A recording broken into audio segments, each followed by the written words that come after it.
Hi, good morning, good evening, good afternoon, Miss Mystic Silent High Priestess, how's everyone? मुझे बहुत ही अच्छा एक message मिला। मैंने कभी ये चीज़ सोची नहीं थी। Obviously it's very, I don't know, but it's very obvious, but I never find out this thing, I never think और think in this way. Okay, I am getting, हमारी एम्बॉडीमेंट होती है। हर human on this earth have some kind of embodiment.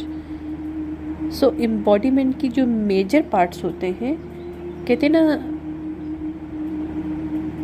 So above so below वाला जो main statement है, उसका मतलब ये होता है कि एक हमारी स्पिरिचुअल बॉडी होती है। स्पिरिचुअल कह लो, एक्सटेरियल कह लो, एनर्जेटिकली बॉडी होती है हमारी, और एक हमारी एस्ट्रल बॉडी कह लें। Okay, simple that is astral body, और एक हमारी फिजिकल बॉडी। दो बॉडी होती है। हर इंसान जो भी इस दुनिया में पैदा होता है, एक बच्चा जब पैदा होता है, दोनों उसके साथ मौजूद होता है उस वक्त, और उस वक्त वो बहुत बैलेंस और अलाइनमेंट में पैदा होता है। बच्चा जब इस दुनिया में आता है, ये दोनों एम्बॉडीमेंट बहुत अलाइनमेंट के साथ आती हैं। बट जैसे जैसे हम बड़े होते हैं, इन एम्बॉडीमेंट के दरमियान गैप क्रिएट हो जाता है, और वो गैप क्रिएट होता है जिसकी वजह से हमारी ये दोनों बॉडी का जो अटैचमेंट होता है, जो हमारी अलाइनमेंट होती है, जिसमें हमारी एक फ्रीडम और एक समतब की सेंसेस होती हैं।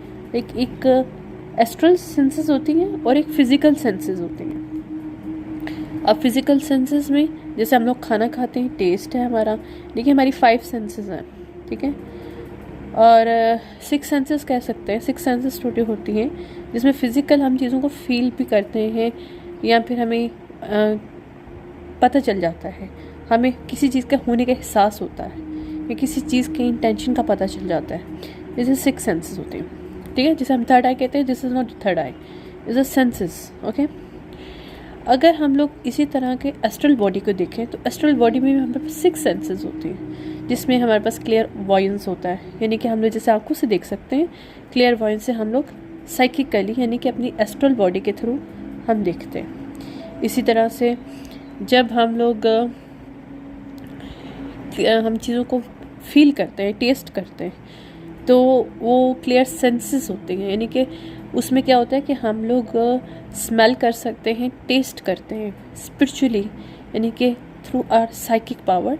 जब हमें आसपास कोई खुशबू आती है, इवन दरवाज़ा बंद भी होता है, ऐसा लगता है जैसे हम एकदम से पहाड़ के पास पहाड़ में बैठे हुए हैं और एक बहुत ही खूबसूरत खुशबू आ रही है, या आपको बैठे बैठे डिफरेंट किस्म के खानों की खुशबू आ सकती है, मीठी की स्मेल आ सकती है। अक्सर मेरे एंसेस्टर को अमरूद वगैरह पसंद था, तो मुझे अक्सर बैठे बैठे कभी कभी अमरूद की स्मेल आ जाती है, कभी कभी किसी मीठी चीज़ की स्मेल आ जाती है। मीन्स दे आर वांटेड कि मैं उनके लिए ऑफ़र करूं। मैं सिर्फ आपको एक थोड़ा एग्जांपल दे के बता रही हूँ कि ऐसा मेरे साथ नॉर्मली होता है। नॉर्मली मेरे साथ ऐसा होता था कि जब मैं छोटी सी थी, मुझे याद है कि मेरे पेपर्स हो रहे थे, और मैं अपनी मैं पेपर्स में फुल टाइम अपनी इंटेंशन होती है आपकी, आप अपने अटेंशन में पढ़े होते हो, भैया अपना काम कर रहे होते हो, आपको कोई फ़र्क नहीं पड़ता what's going on behind you, around you, उस वक्त मुझे कभी कभी इतनी प्यारी खुशबू आती थी कि जैसे मैं, और मुझे कभी कभी दरवाज़ा बंद है, पंखा बंद है, मतलब सर्दियों का टाइम है, और मुझे हवा आती, this kind of stuff, this is a senses, जिसमें हमारा टेस्ट आ जाता है, फीलिंग आ जाती है। इसी तरह से हम लोग फिज़िकली फील करते हैं, टेस्ट करते हैं, सेंस करते हैं उस चीज़ को, ठीक है। अच्छा, इसे क्लियर सेंसेस कहते हैं, क्लियर सेंसेस कहते हैं। देखिए, क्लियर ऑडियंस होता है, जैसे हम लोग सुन रहे हैं अभी आपके साथ, फिज़िकल में आपको बता रही हूँ और आप सुन रहे हो। इसी तरह हमारी साइकिक एस्ट्रल बॉडी में एक सेंसेस होती है, जैसे अपने कहते हैं हम लोग क्लियर ऑडियंस, जिसमें हम लोग अपनी उस क्लियर्स के थ्रू सुनते हैं, ठीक है, जो हमारे एस्ट्रल बॉडी है हम उसके थ्रू सुनते हैं। इसी तरह से हमारा क्लियर कॉग्निस होता है, जिसे हम लोग कहते हैं ना कि हम लोग को होने का एहसास होता है, हमारी हमें सिक्स सेंस हमारी बड़ी तेज़ है तो हमें वो बता देती है कि ये ऐसा ऐसा है। इससे ज़्यादा है कि one of thing is clear कॉग्निस होता है, वो भी एक आपको automatically you knowing this but you do not know, you never read about thing, you never have some kind of experience about thing, you never have some kind of the knowledge about thing but you still know it. किसी चीज़ का होने का एहसास आपको पता हो, आपको पता है कि कुछ है बट कैसे क्या ये आपको नहीं पता। You do not have the evidence, but you can have it, yes, knowing something about it. It's a clear cognizance. So ये सिक्स सेंसेस हमारी जैसे फिजिकल होती है, इसी तरह हमारी स्पिरिचुअल होती है, लेकिन स्पिरिचुअली हमारी एस्ट्रल बॉडी है। तो आई एम गेटिंग दी मैसेजेस कि जैसे हम बड़े होते रहते हैं तो ये जो हमारी एम्बॉडीमेंट होती है ना, एस्ट्रल बॉडी और फिजिकल बॉडी, इसके दरमियान गैप आ जाता है और वी लॉस्ट दीज हमारी our parts and abilities that you know we born with this. Every person born with this all kind of the senses. जब बच्चा पैदा होता है उसकी सारी सेंसेस अप्रॉक्सीमेटली उस टाइम होती है, बिकॉज उनकी ब्रेन की लेवल जो होती है ना, वो ब्रेन लेंथ जो होती है वो अल्फा लेवल पे होती है, नॉट बीटा लेवल पे। बट जैसे जैसे गैप आता है इन दोनों एम्बॉडीमेंट में, तो हमारी जो हमारी ब्रेन लेंथ है वो हमारी किस में कन्वर्ट हो जाती है, बीटा में। फिर हम सिर्फ कॉन्शियस चीज़ों को देखते हैं, सब कॉन्शियस और अनकॉन्शियस चीज़ों को हम लोग नहीं फील कर पाते। जबकि कोई बच्चा होगा छोटा सा, वो बोल नहीं सकता लेकिन वो हर चीज़ को फील कर रहा है, हर चीज़ को देख रहा है। वो अक्सर आपको पता है ऐसी हॉन्टेड जगह होती है जहाँ पे आप लोग बड़े होते हो, आपको नज़र नहीं आता, लेकिन जो छोटे बच्चे आपके साथ होते हैं they can square of this, क्योंकि उनको वो चीज़ें नज़र आ रही होती हैं। और मुझे भी शिवरिंग हो रही जैसे मैं आपको बता रही हूँ, चिल्स आ रहे हैं मेरी बॉडी में। तो इज़ एविडेंट कि जब बच्चे पैदा होते हैं या फिर we are human bring all this gifts, we born with this gifts. But हम जैसे जैसे बड़े होते हैं तो ये हमारी जो एम्बॉडीमेंट एक दूसरे के साथ अटैच होती है, जैसे माइंड बॉडी एंड सोल कहते हैं। एक्चुअली एक दो एम्बॉडीमेंट है, बेस है, उसके अंदर हमारी माइंड बॉडी एंड सोल को अलाइन किया जाता है। डिवाइन ने बड़ा खूबसूरत हमें बनाया है, सो अबव सो बिलो, ठीक है। तो उसमें यह है कि आप जब दोबारा से अपनी अवेकनिंग करते हो, हीलिंग करते हो, मेडिटेट करते हो, ये सब चीज़ें करते हो, दोबारा से आप अपनी एम्बॉडीमेंट को ना बैलेंस करना शुरू कर देते हो। फिर दोबारा से आपकी साइकिक पावर, और जैसे हम साइकिक पावर कहते हैं, इस तरह की actually astral body senses that is part of you. This is not some kind of the magic, this is not some kind of the you know कुछ लोगों का है कुछ लोगों का नहीं है। This is up to you कि आप कितना अपने ऊपर वर्क करते हो। If you work hard then आप ऑटोमेटिकली, अक्सर आपको पता होता है कि हम जब ट्रांसफॉर्म करते हैं तो हम कहते हैं अपने इनर चाइल्ड को हम लोग लेके जा रहे हैं। इनर चाइल्ड वो हमारा बचपन, हमारा छोटे होते हमारा जो एम्बॉडीमेंट था ना, we are trying to connect with this.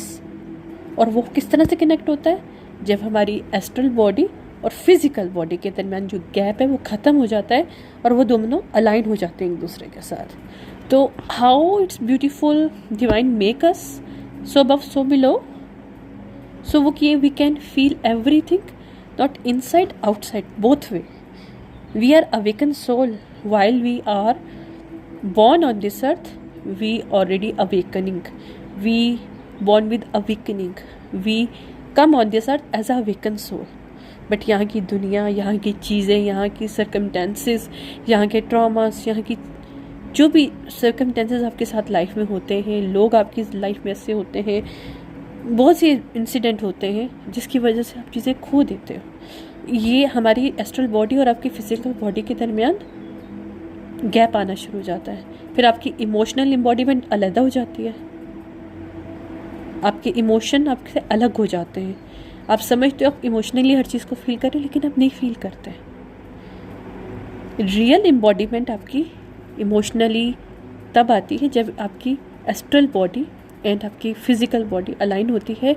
Automatically start to feel the emotional embodiment with in you, because this emotional embodiment actually itself as some kind of the senses, some kind of the group of senses that we are carry while we born on this earth. So that is very beautiful message. और मैंने कभी इस चीज़ को इस वे में देखा नहीं था, but today while I here, actually I am hearing right now these messages, I'm very little bit shocked how beautiful divine make us, or we never find out, we never think that.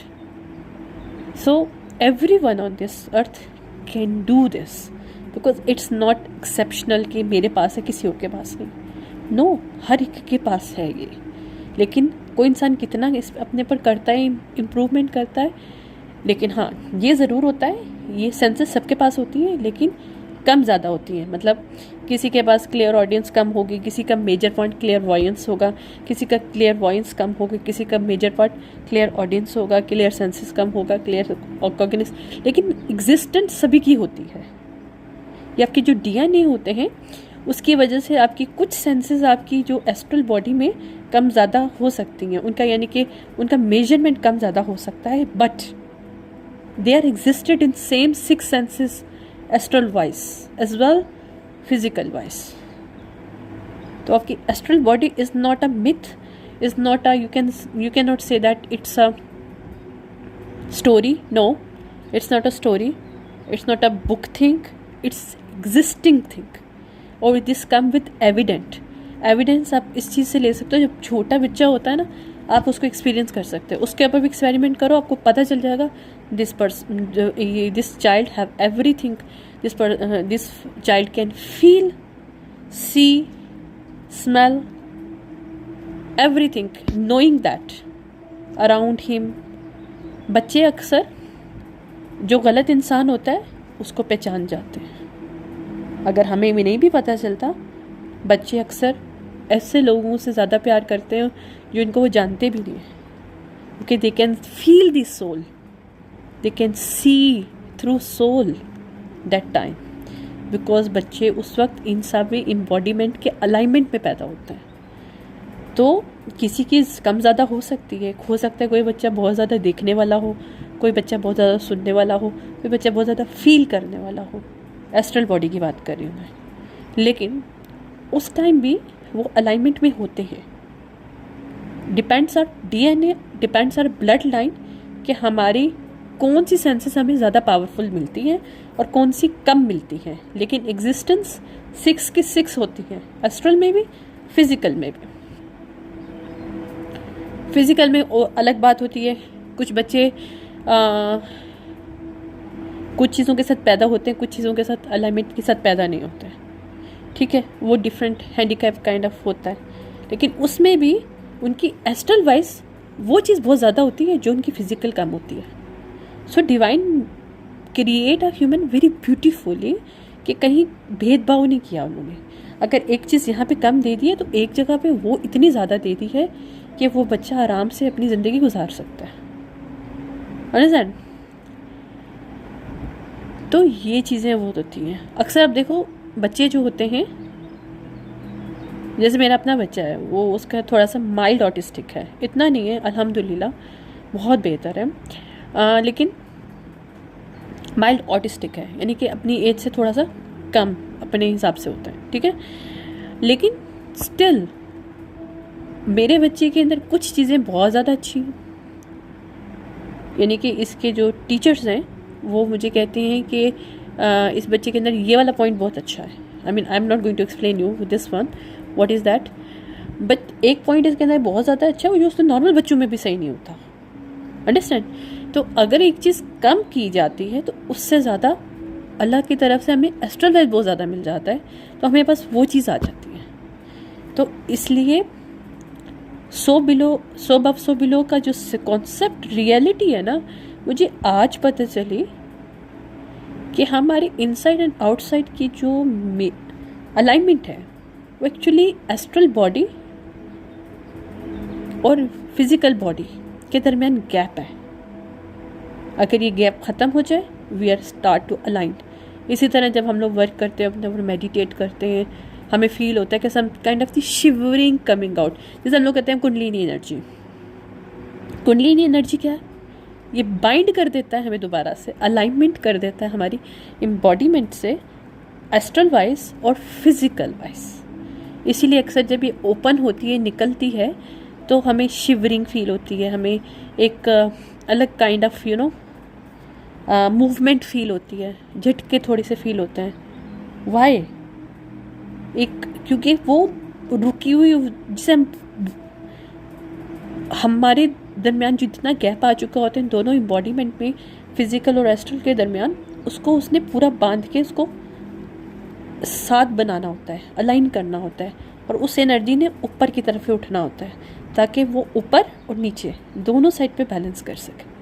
आपकी astral body को उसने connect करना होता है। समझ में आ रही है? जब आपकी नीचे से बॉडी की एम्बॉडीमेंट की जो एनर्जी है वो निकलती है, जिसे हम कुंडलिनी एनर्जी कहते हैं, वो एक्चुअली हमारी एस्ट्रल बॉडी जो है उसके साथ कनेक्ट करती है हमें, ताकि हम सो बिलो वाली जो सिचुएशनशिप है उसको अलाइनमेंट कर सकें।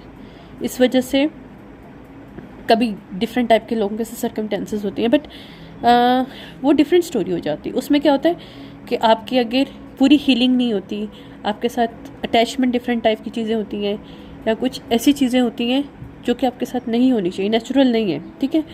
तो अगर आप उस सिचुएशनशिप में आप कुंडलिनी एक्टिवेशन करते हो तो उस वक्त आपके क्या होता है कि आपको वो चीज़ें, नेगेटिव एनर्जीज आपको पर हावी हो जाती हैं ज़्यादा, वो अलग चीज़ होती है। इसीलिए जब आप कुंडलिनी एक्टिवेशन में जाते हो या हीलिंग में जाते हो तो स्पेसिफिक कहा जाता है कि किसी टीचर के अंडर जाना है, क्योंकि वो टीचर पहले आपको हील करवाएंगे, आपके हर बॉडी के जो पार्ट की एनर्जी है उसके अंदर से नेगेटिव सब चीज़ों को बाहर निकालेंगे, उसको रिमूव करेंगे, रिलीज़ करेंगे।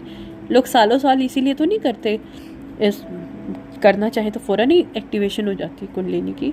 अक्सर लोगों की होती भी है, अक्सर लोगों की ट्रॉमास के थ्रू होती है, लेकिन जो क्या होता है कि इसके बाद आपको सर्कमस्टेंसेस ज़रा डिफरेंट होते हैं। लेकिन अब जब आप स्टेप बाय स्टेप करते हो, लाइक आप पहले हील करते हो, फुली हील करते हो, अब फुली हील कर लिया आपने, अब वो चीज़ होगी तो आपके लिए पॉजिटिव साबित होगी, नेगेटिव नहीं होगी। इसीलिए टीचर करवाते हैं वो पहले आपको हील करवाते हैं, नेगेटिव ट्रॉमास जितने अटैचमेंट होते हैं, डर है, स्केर्सिटी माइंडसेट है, सॉरी फॉर कंफर्मेशन नहीं समझ लें आप सारी चीज़ें, इन सब चीज़ों को वो रिमूव करते हैं और उसके बाद वो कहते हैं हाँ this is now you can align your body, both in body now. Okay, anyways this is the beautiful message, very beautiful message, और I was guided to share with my listeners, my YouTube family, my soul tribe. Okay, thank you so much. Bye bye now. It's time 2 हो गए हैं, अब मैं I have to go to bed now. Okay, bye.